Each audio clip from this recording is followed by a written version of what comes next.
राधे कृष्ण दोस्तों, भगवान श्री कृष्ण एवं बलराम दाऊ के नामकरण संस्कार का वर्णन श्री गर्ग संहिता के गोलोक खंड के 15वें अध्याय के अंतर्गत मिलता है, जिसके अनुसार श्री नारद जी कहते हैं, एक दिन वसुदेव जी के भेजे हुए महामुनि गर्गाचार्य अपने शिष्यों के साथ नंद भवन में पधारे। नंद जी ने पाद्य आदि उत्तम उपचारों द्वारा मुनि श्रेष्ठ गर्ग की विधिवत पूजा की और प्रदक्षिणा करके उन्हें साष्टांग प्रणाम किया। नंद जी बोले, आज हमारे पितर, देवता और अग्नि सभी संतुष्ट हो गए। आपके चरणों की धूल पड़ने से हमारा घर परम पवित्र हो गया। महामुने, आप मेरे बालक का नामकरण कीजिए। विप्रवर प्रभु, अनेक पुण्यों और तीर्थों का सेवन करने पर भी आपका शुभागमन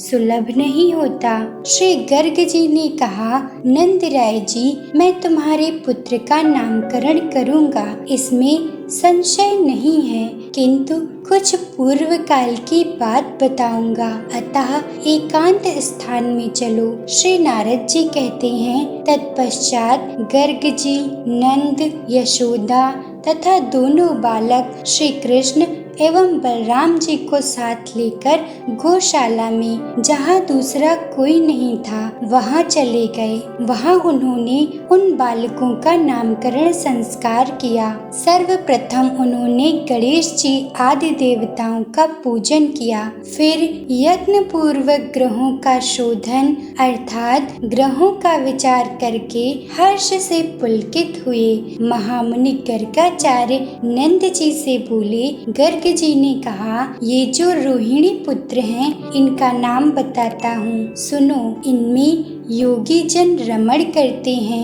अथवा ये सब में रमते हैं या अपने गुणों द्वारा भक्त जनों के मन को रमाया करते हैं। इन कारणों से उत्कृष्ट ज्ञानी जन इन्हें राम नाम से जानते हैं। योग माया द्वारा गर्भ का संकर्षण होने से इनका प्रादुर्भाव हुआ है, अतः ये संकर्षण नाम से प्रसिद्ध होंगे। अशेष जगत का संहार होने पर भी ये शेष रह जाते हैं, अतः इन्हें लोग शेष नाम से जानते हैं। सबसे अधिक बलवान होने से ये बल नाम से भी विख्यात होंगे। गर्ग जी कहते हैं, नंद, अब अपने पुत्र का नाम सावधानी के साथ सुनो। ये सभी नाम तत्काल प्राणी मात्र को पावन करने वाले तथा चराचर समस्त जगत के लिए परम कल्याणकारी हैं। का अर्थ है कमलाकांत, रीकार का अर्थ है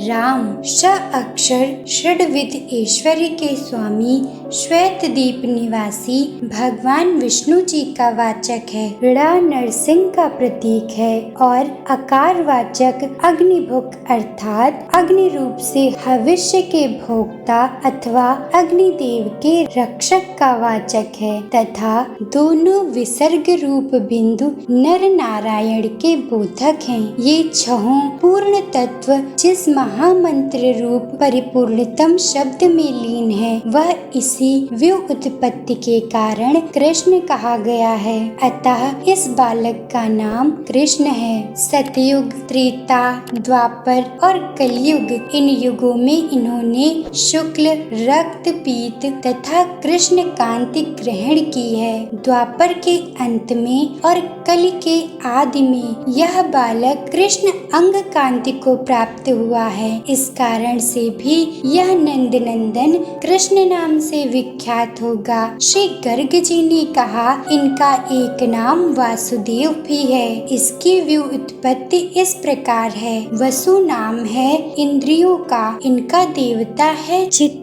उस चित्त में स्थित रहकर जो चेष्टाशील हैं, उन अंतर्यामी भगवान को वासुदेव कहते हैं। वृषभानु जी की पुत्री राधा जो कीर्ति जी के भवन में प्रकट हुई हैं, उनके ये साक्षात प्राणनाथ बनेंगे, अतः इनका एक नाम राधापति भी है, जो साक्षात परिपूर्णतम स्वयं भगवान श्री कृष्णचंद्र हैं, असंख्य ब्रह्मांड जिनके अधीन हैं और जो गोलोक धाम में विराजते हैं, वे ही परम प्रभु तुम्हारे यहाँ बालक रूप से प्रकट हुए हैं। पृथ्वी का भार उतारना, कंस आदि दुष्टों का संहार करना और भक्तों की रक्षा करना, यही इनके अवतार के उद्देश्य हैं। भरत वंशोद्भव नंद इनके नामों का अंत नहीं है। वे सब नाम वेदों में गूढ़ रूप से कहे गए हैं। इनकी लीलाओं के कारण भी उन कर्मों के अनुसार इनके नाम विख्यात होंगे।